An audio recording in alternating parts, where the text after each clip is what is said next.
حضرت بلال حبشی رضی اللہ تعالیٰ عنہ بیان فرماتے ہیں کہ میں نبی پاک علیہ السلام کے مہمان آیا کرتے تھے تو بعض اوقات مجھے قرض لے کر بھی میزبانی کرنا پڑتی تھی حضور کے مہمانوں کی۔ ایک یہودی تھے، انہوں نے مجھ سے کہا، اس یہودی آدمی نے، کہ یار ادھر ادھر سے جو قرضہ لیتا ہے تو مجھ سے لے لیا کر۔ کہتے اس نے قرضہ دیا، ایک وعدہ ہو گیا اتنے وقت کے بعد تمہیں پیسے دے دوں گا، ابھی وعدے میں 3 دن باقی تھے۔ حضور علیہ السلام مدینہ شریف کے ایک بازار سے گزر رہے تھے، سیدنا فاروق اعظم رضی اللہ تعالیٰ عنہ بھی پاک بارگاہ میں حاضر تھے۔ وہ یہودی آ گیا اور آ کے نبی پاک علیہ السلام سے مطالبہ کرنے لگا، وہ جناب بلال نے قرض لیا تھا واپس کریں، تو حضور نے فرمایا ابھی تو وعدے میں ٹائم ہے، کہنے لگا آپ دیں، اور اس نے بڑے سخت لفظ کہے۔ کہنے والے تو کہہ ہی دیتے ہیں، سننے والے کمال کرتے ہیں۔ اس نے سخت جملے کہے۔ حضرت عمر نے تلوار پہ ہاتھ رکھ لیا، نبی کریم فرمانے لگے مسکرا کے، تو میں عمر جلدی نہ کر یار، ہم تو دشمن کو بھی پاکیزہ سزا دیتے ہیں۔ یہ جو بے چینی ہے نا، بے قراری، آپ نہ لڑائی کر کے فتح نہیں حاصل کر سکتے، بحث کر کے فتح۔ آپ نے ایک بات کی، آپ کا مخالف 3 کرے گا، پھر آپ کو 6 کرنی پڑیں گی، پھر وہ 9 کر دے گا۔ تو اس نے ایک بات کی، آپ چپ رہیں، اس نے 2 کی، آپ چپ ہیں، 3 کی چپ ہیں، 4 کی، آخر میں وہ کہے گا اوے تو میں نے پاگل سمجھنا، اب وہ بولدا کیوں نہیں؟ تو چپ رہ کے تو سامنے والے کو پاگل بھی کیا جا سکتا ہے۔ اس لیے درویشوں نے کہا تھا جتن جتن تہار کوئی کھیڑے تو ہارن کھیڑ فقیرا، اوے جتن دا مل کوڈی پیندا ہی ہارن دا مل ہیرا۔ حضور فرمانے لگے عمر جلدی نہ کر یار، ٹھہر جا۔ حضور فرمانے لگے عمر اس طرح کر، فلاں جگہ پہ کھجوریں پڑی ہیں، اسے وہاں لے جا اور تول تول کے دے کھجوریں۔ حضرت عمر کہتے ہیں میں انہیں ساتھ لے گیا، مجھے ذرا غصہ تھا، وہ نہ مجھ سے تھوڑی تھوڑی باتیں پوچھنے لگا، تو میں کھجوریں دے رہا ہوں، میں توجہ نہیں کر رہا۔ کہنے لگا عمر یار مجھ پہ جلدی نہ کر، میری بات تو سن۔ میں نے کہا بولے؟ کہنے لگا میں عام آدمی نہیں ہوں، تورات کا عالم ہوں، پڑھا لکھا ہوں، آسمانی کتابیں جانتا ہوں۔ عمر کہتے میں نے آنکھ کھولی، میں نے کیا مطلب؟ کہنے لگا میں نے جان بوجھ کے قرضہ دیا تھا، اور وقت سے پہلے جان بوجھ کر میں نے مطالبہ کیا، سخت بات بھی جان بوجھ کے کی ہے۔ میں نے کہا وہ کیوں؟ کہنے لگا میں نے اللہ کے آخری نبی علیہ السلام کی جتنی صفات تورات میں پڑھی تھی وہ ساری نبی پاک میں پائی جاتی تھی، کہ جیسے جیسے کوئی جہالت کرتا جائے گا ویسے ویسے نبی پاک کا علم بڑھتا جائے گا، حوصلہ بڑھتا جائے گا، سرکار درگزر کرتے جائیں گے۔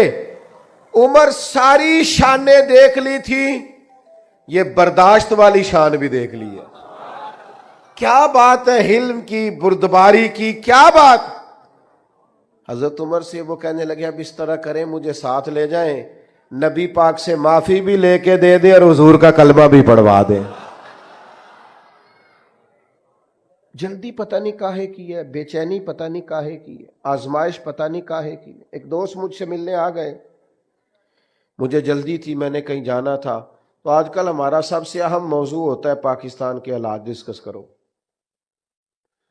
اگر تبصروں سے کوئی ملک ٹھیک ہوتا تو سب سے پہلے ہمارا ٹھیک ہونا تھا، کیونکہ جتنے تبصرے یہاں ہوتے ہیں نا، ہر بندہ تو صحافی ہے، سب کے پاس موبائل ہے، سارے میڈیا چلاتے ہیں، اور بھائی چھوڑنا بھی چاہیے کبھی کبھی موبائلوں کو، اور بھی غم ہے زمانے میں محبت کے سوا، کیا کریں، آزمائش ہو جاتی۔ تو مجھے جانا تھا، میں ان سے اجازت لینا چاہ رہا تھا، وہ مجھے کہنے لگے سنائیں پھر حالات کیسے ہیں؟ میں نے کہا بالکل ٹھیک ہے۔ وہ بھی پریشان ہو گیا، جی میں تسی نہیں سارے ہو گئے، بالکل ٹھیک نہیں حالات۔ میں نے اسے کہا جب سے ہم نے ہوش سنبھالا ہے ہم تو حالات ایسے ہی دیکھ رہے ہیں، کوئی مسئلہ نہیں۔ تو وہ کہنے لگا نہیں جی حالات بڑے خراب ہیں۔ میں نے اسے کہا پاکستان کی خوبیاں نہ ڈسکس کریں، میں نے کہا میں خوبی بتاؤں؟ اور بھی کئی لوگوں سے میں نے یہ بات کی ہے۔ میں نے کہا بتاؤں؟ کہنے لگے بتائیں۔ میں نے کہا نماز پڑھنے کا جتنا اچھا بندوبست میرے ملک میں ہے اتنا کہیں بھی نہیں ہے۔ سڑک پہ چڑھ جائیں، جی ٹی روڈ پہ یا موٹر وے پہ، ہر جگہ ہر پمپ پہ مسجد بھی ہے، وضو خانہ بھی ہے، کسی کی نماز قضا، یہ انتظام کسی اور ملک میں نہیں۔ یہ چھوٹی خوبی ہے کہ آپ کو سجدوں کی آزادی ہے۔ خدا کے بندو، ہر وقت منفی باتیں کرنا کوئی ضروری ہے؟ ہر وقت منفی چیزوں کو ڈسکس کرنا کوئی ضروری ہے؟ مثبت رہیں، حلم والے رہیں، بردبار رہیں۔ جلد بازی شیطان کی طرف سے ہوتی ہے۔ حضور نے صرف 4 کاموں میں جلدی کرنے کا کہا۔ نماز کا وقت ہو جائے جلدی پڑھ لو، بچے کا مناسب رشتہ مل جائے شادی جلدی کر دو، حضور علیہ السلام نے فرمایا کسی کا انتقال ہو جائے دفن جلدی کر دو، چوتھا فرمایا کسی کی رقم دینی ہو تمہارے پاس بندوبست ہو گیا فوراً ادا کر دو۔ باقی تو ہر کام میں آہستگی، بردباری، ٹھہراؤ، وزاداری، خوبصورتی، مسکرانا۔ اگر روز کے 100 لوگ مسئلہ پوچھتے ہیں نا ہم سے تو 95 طلاق والے ہیں۔ میاں بیوی بحث کرتے ہیں، بحث کرتے جا رہے ہیں، مقابلہ شروع کر لیا ہے، بچے پریشان ہیں، امی ابو لڑائی کر رہے ہیں، اور زیادہ ذمہ داری خامد کی تھی چونکہ خامد کو اللہ نے زیادہ عقل عطا کی۔ اس کا کام تھا بحث نہ کرتا، سمجھتا کہ وہ بیچاری تو اتنی عقل نہیں رکھتی، میرے جتنا شعور نہیں، لیکن یہ برابر کی بحثیں کرتے ہیں۔ میں نے ایسے بھی گھر دیکھے ہیں جہاں بحث جیت گئی رشتہ ہار گیا، طلاق ہو گئی۔ ماں باپ کے ہوتے ہوئے بچے یتیموں جیسی زندگی گزارتے ہیں، گھر اجڑتے ہیں بحثوں میں۔ حلم پیدا کرو، ٹھہراؤ پیدا کرو، برداشت کی قوت پیدا کرو۔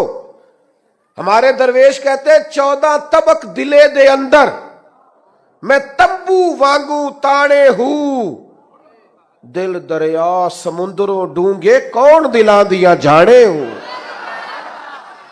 دریا کے برابر دل ہو تیرا، ویسے نہیں کرنی۔ اگر کوئی جاہل مل جائے نا، وَإِذَا خَاطَبَهُمُ الْجَاهِلُونَ قَالُوا سَلَامًا، اسے سلام کرنی ہے۔ جاہلوں سے بحث،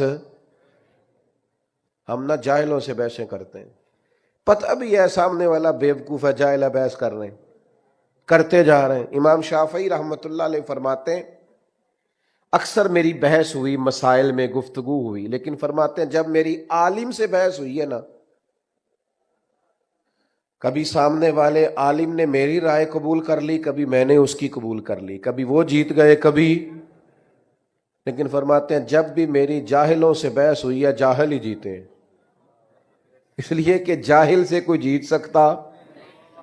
درویش نے لکھا ہے گدھے اور گھوڑے کی بحث ہو گئی تھی۔ گھوڑا کہتا تھا آسمان کا رنگ نیلا ہے اور گدھا کہتا تھا نہیں جی کالا ہے۔ تو بڑی دیر بحث ہوتی رہی، گھنٹے گزر گئے، جب نتیجہ کوئی نہ نکلا تو کہنے لگے بادشاہ سے فیصلہ نہ کرا رہے، شیر بادشاہ تھا۔ چلو بڑے گھنٹے بحث ہوتی رہی، گدھا گھوڑا دونوں گئے شیر کے پاس، فیصلہ لے کے کہا بتائیے جی آسمان کا رنگ کیا ہے؟ وہ کہنے لگا نیلا۔ تو گھوڑا کہنے لگا میں بھی 3 گھنٹے سے گدھے کو یہی سمجھا رہا ہوں، سمجھ ہی نہیں رہا، یہ کہتا ہے کالا ہے۔ تو شیر کہنے لگا بات بھی گھوڑے کی ٹھیک ہے اور گھوڑے کو عمر قید کی سزا بھی ہے۔ اس نے کہا وہ کیوں جی؟ کہنے لگا سزا اس بات کی نہیں دی کہ تیری بات غلط ہے کہ ٹھیک ہے، سزا اس بات کی ہے کہ تو نے گدھے سے ہی بحث شروع کر دی۔ گدھے سے بھی کبھی کوئی بحث کرتا ہے؟ ناراض ہو گئے آپ لوگ؟ اور غور تو کرو کیا کہہ رہا ہوں میرے بھائی۔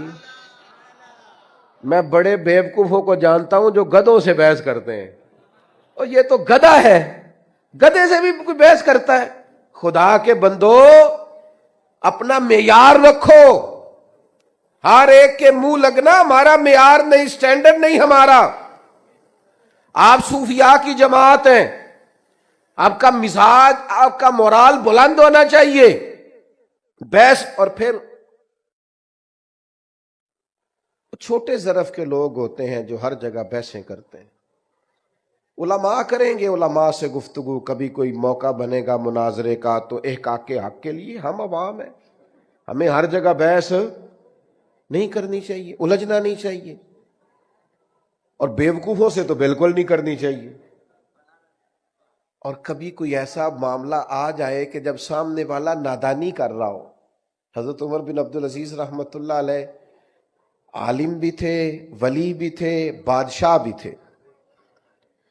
تو آپ رات کو نہ گزر رہے تھے ایک جگہ سے، تو ایک بزرگ لیٹے ہوئے تھے فٹ پاتھ پہ آرام فرما تھے۔ اس زمانے میں لوگ لکڑی کے جوتے پہنتے تھے، کھڑاؤں جنہیں کہا جاتا تھا۔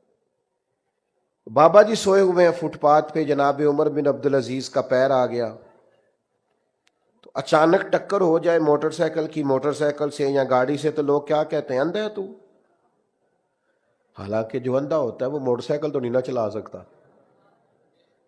اندھا گاڑی تو نہیں نہ چلا سکتا۔ یہ ایک تنقید ہوتی ہے کہ تو اندھا ہے، یعنی تو دیکھ، تجھے نظر بھی آتا ہے پھر بھی تو نے ٹکر لگا دی۔ تو سیدنا عمر بن عبدالعزیز کا پیر بابا جی کے پیر پہ آیا، تو بابا جی اچانک اٹھے، کہنے لگے آپ اندھے؟ یہ وقت ہے، بندہ بادشاہ بھی ہو، طاقتیں بھی ہوں، اور پھر اس کا ظرف اتنا بڑا ہو، آپ اندھے؟ تو جناب عمر بن عبدالعزیز رحمت اللہ تعالی علیہ بابا جی کی اتنی 7 سپاہی بھی تھے، اتنی سخت بات سن کے بھی مسکرائے۔ اوہو، یہ کمال ہے، یہ مسکرانا کمال ہے۔ مسکرائے اور مسکرا کے فرمانے لگے نہیں بزرگوں، میں اندھا نہیں، مجھے نظر آتا ہے۔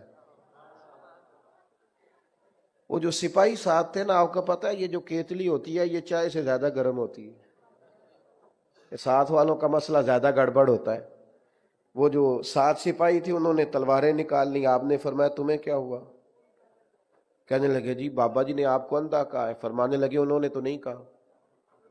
کہ جناب کہا ہے۔ فرمایا بابا تم سے باتیں کر رہا تھا کہ مجھ سے کر رہا تھا؟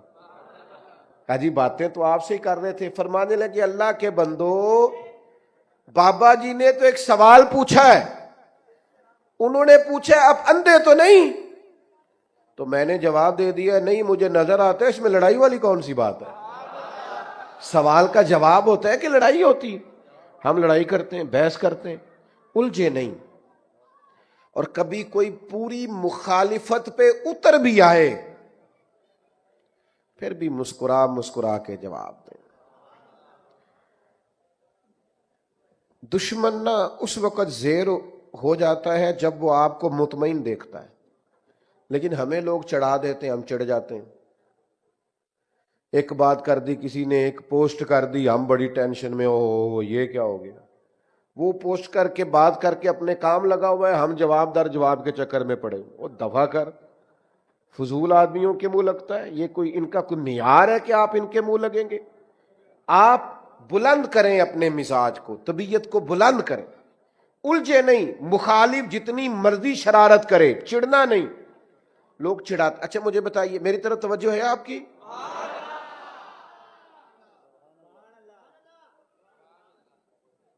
چڑھانے والا زیادہ خطرناک ہوتا ہے کہ چڑھ جانے والا؟ چڑھ جانے والا۔ جو بندے چڑھ جاتے ہیں ان کو تو پھر لوگ ستاتے ہیں بڑا۔ چڑھنا نہیں، چڑھنا نہیں۔ آپ نے بلند حوصلہ رہنا ہے زندگی میں۔ کوئی بندہ اگر آپ پہ ہنستا ہے تو آپ کا ظرف اتنا بڑا ہو کہ وہ ہنس کے شرمندہ ہو جائے۔ کوئی آپ پہ تنقید کرتا ہے تو آپ اتنے بڑے قد کے ہوں کہ آپ اتنے بڑے حوصلے کا مظاہرہ کریں کہ وہ شرمسار ہو جائے۔ کبھی بھی زندگی کے اندر چڑے نہیں، پریشان نہیں ہو۔ اور بالخصوص کچھ ایسے نادان ہوتے ہیں جو اللہ کے بندوں کا مذاق اڑاتے ہیں۔ طالب علم سکول میں پڑھتا ہے، کالج میں مذاق بنایا جاتا ہے، ناک کیسا ہے، رنگ کیسا ہے۔ یہ اچھے لوگوں کی علامت نہیں ہے، لیکن جس کی ناک چپٹی ہے، رنگ کالا ہے، اسے تو ناز کرنا چاہیے۔ اس لیے کہ رب کہتا ہے فی ای صورت ما شاء رکبک، جیسے میں نے چاہا ہے ویسے میں نے تیری صورت بنائی ہے۔ تو اسے کہو یہ میرا چہرہ نہیں، یہ تو میرے رب کی چاہت ہے۔ تو میں راضی ہوں، میں بڑا خوش ہوں اپنے رب کی رضا پہ۔ میرے بھائی چڑھنا نہیں۔ لوگ آئیں گے بڑی بڑی سخت بات بھی کریں گے، بڑی بڑی سخت بات، اور بلا وجہ وضاحتیں بھی نہیں دینی۔ کیوں وضاحتیں دے جی ہم؟ بلا، میرا ایک دوست تھا، تو مجھے کہنے لگا جی فلاں بات کا جواب نہیں دیتے لوگ، فلاں کا۔ میں نے کہا یار سوال کا جواب ہوتا ہے، چڑھانے کا جواب اس کا جواب نہیں ہوتا، اس پہ تو بندہ ہنستا ہے، موج کر۔ ایک بہت بڑے درویش گزرے، حضرت فخر جہاں دہلوی، بہت لمبے چوڑے لوگ، عقیدت مند تھے۔ بعض لوگوں سے نا لوگ پیار بڑا کرتے ہیں، یہ اب جس طرح آپ آئے ہیں، یہ چھتیں بھری ہیں، باہر لوگ ہیں، ارے میں گسارو سویرے سویرے، خرابات کے گرد پھیرے بپھیرے، کبھی اس طرف بھی گزر کر تو دیکھو، بڑی رونقیں ہیں فقیروں کے ڈیرے۔ اتنی محبت، اتنی محبت، اتنا پیار، اور جس طرح آپ نے والہانہ محبت کی۔ اور مجھے دوست پوچھتے ہیں آپ کا ضلع کون سا ہے، میں کہ سارے ضلع ہی میرے ضلع میں، تجھ پہ صدقے تیرے محبوب پہ قربان رہے، ہم تو جس گھر میں رہے مولا تیرے ہی مہمان رہے۔ یہ تو کرم ہے، جہاں جاتے ہیں اسی طرح اہلیان محبت سے سارے ضلع ہی بھائی اپنے۔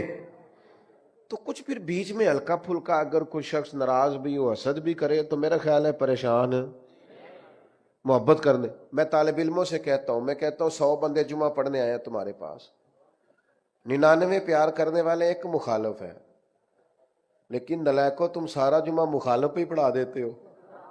اس کو نکال دو دماغ سے، ایک مخالف، 99 پیار کرنے والے، چھوڑو اس کو، آپ نے ساری توجہ اسی پہ کر دی ہے۔ حضرت فخر جہاں دہلوی رحمت اللہ علیہ، ہزاروں لوگ عقیدت مند تھے، اب اتنے لوگ پیار کریں تو بادشاہ وقت پریشان ہو گیا، اس نے کہا یہ مولوی کہیں حکمران ہی نہ بن جائے۔ اس نے ایک طوائف کو 4 پیسے دیے کہ تو نے اداکاری کرنی ہے۔ حضرت جامع مسجد کی سیڑھیوں سے اتر رہے تھے، ارد گرد عقیدت مند تھے، راش تھا، وہ بی بی بنی سوری آ گئی، سلام لی اور باتیں ایسے کرنے لگی جیسے بڑی پرانی جاننے والی ہے۔ کیا حال ہے؟ وہ کمر کے درد کا کیا حال ہے؟ اب سارے مرید پکے نہیں ہوتے، کچھ کچے پکے بھی ہوتے ہیں۔ وہ پریشان ہو گئے کہ بابا، اور اتنی واقفیت طوائف سے۔ پھر وہ فوراً کہنے لگی میں اس وقت آنا نہیں چاہتی تھی، پر وہ جو رات آپ آئے تھے نا رات کو، تو کھوٹے سکے دے گئے آپ۔ بازار گئی ہوں تو دکاندار نے لیے نہیں، بہت سارے بندے سوچ رہے تھے کہ ہم نے کبھی پوچھا نہیں پیر صاحب رات کو کہاں ہوتے ہیں۔ تو وہ پریشان تھے اور بی بی اداکاری کر رہی تھی۔ حضرت بڑے مطمئن ہیں، رب کے بندے ہیں نا، بڑے اطمینان سے باتیں سن رہے ہیں۔ جب وہ چپ کر گئی تو آپ نے جیب میں ہاتھ ڈالا اور 3 دفعہ کہا بیٹی، او میری بیٹی، او پیاری بیٹی، پتر تو کھوٹے سکے دے دا اور اصلی لے جا، دوبارہ بھی کبھی ضرورت پڑی تو بیٹا آ جانا، فخر جہاں کا دروازہ کھلا ہوا ملے گا۔ یہ لفظ کہہ کے نا، یہ لفظ کہہ کے حضرت جلدی سے سیڑھیاں اترنے لگے۔ وہ بی بی تھوڑی دیر سکتے میں رہی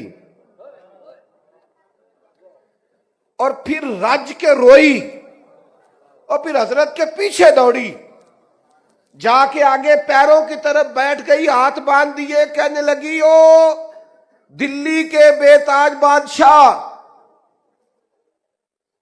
مجھے تو پیسے دیے گئے تھے تجھے بدنام کرنا تھا، میں وہ بی بی ہوں جسے اس کے اپنوں نے بھی بہن بیٹی کہنا چھوڑ دیا، میں تجھے بدنام کرنے آئی اور تو نے مجھے ہی بیٹی بنا لیا، اور 3 دفعہ مجھے بیٹی بیٹی کہہ کے پکارا ہے۔ میں تیرے صدقے جاؤں، اب میں شہر والوں کو بتاؤں گی کہ فخر جہاں کی بیٹی کیسی ہوتی ہے۔ یہ لفظ کہتے اس نے اپنا کپڑا اٹھایا اور چہرے پہ نقاب کیا، کہنے لگی سنو شہر والوں، آج کے بعد کسی طوائف کا کوٹھا سمجھ کے نہ آنا، میں نے اسے مسجد بنا دیا ہے، قیامت تک مدینے والے کے نام کی اذانیں پڑھی جائیں گی۔ اللہ والوں کا ضرب بہت بڑا ہوتا ہے، یہ الجھے نہ، پریشان نہ ہو۔ اور تیسری بات، والذین یبیتون لربہم سجدا وقیاما، رب کے بندوں کی راتیں موبائل پہ نہیں گزرتی، سڑکوں چوکوں پہ نہیں گزرتی، اللہ کا قرآن کہتا ہے ان کی رات یا سجدے میں گزرتی ہے یا قیام میں گزرتی ہے۔ سیدہ عائشہ صدیقہ رضی اللہ تعالیٰ عنہ فرماتی ہیں اتنی دیر نبی پاک نے نفل پڑھے رات کو، اتنی دیر کہ فجر کی اذان ہو گئی اور میں نے حضور کے قدموں میں ورم دیکھا۔ میں نے صبح عرض کی حضور آپ کے صدقے اللہ اگلے پچھلوں کو بخشے گا۔ امام الانبیاء ہو کر، سید الرسل ہو کر اتنی مشقت؟ حضور فرمانے لگے عائشہ تم نے بتایا نا میرے اللہ کا مجھ پر بڑا انعام ہے، تو بتا پھر اپنے رب کا شکر گزار بندہ نہ بنوں؟ کبھی تو بھی تو ساری رات مصلی پہ گزارنا، کبھی ایک رات، چلو میں روز کی بات نہیں کرتا، کبھی کبھی کوئی ایک دن سارا گزارنا اللہ کی بارگاہ میں، اس کے راستے میں۔ ہم تو میرے بھائی نہ بزرگوں کو وقت ملتا ہے اسٹیٹس لگانے سے، نہ بچوں کو ملتا ہے۔ ہم تو پتہ نہیں کہاں کھو گئے۔ زندگی وہ نہیں ہے جو موبائل کے اندر ہے، زندگی یہ جیتی جاگتی ہے، باہر دیکھیں لوگوں کو۔ خدا را اپنا مصلی سے رشتہ مضبوط کرے۔ طاقتور مومن وہ ہوتا ہے جس کا مصلی سے رشتہ مضبوط ہوتا ہے، جسے دعا مانگنی آتی ہے، جسے رب کو منانا آتا ہے، جسے سجدے میں جانا آتا ہے۔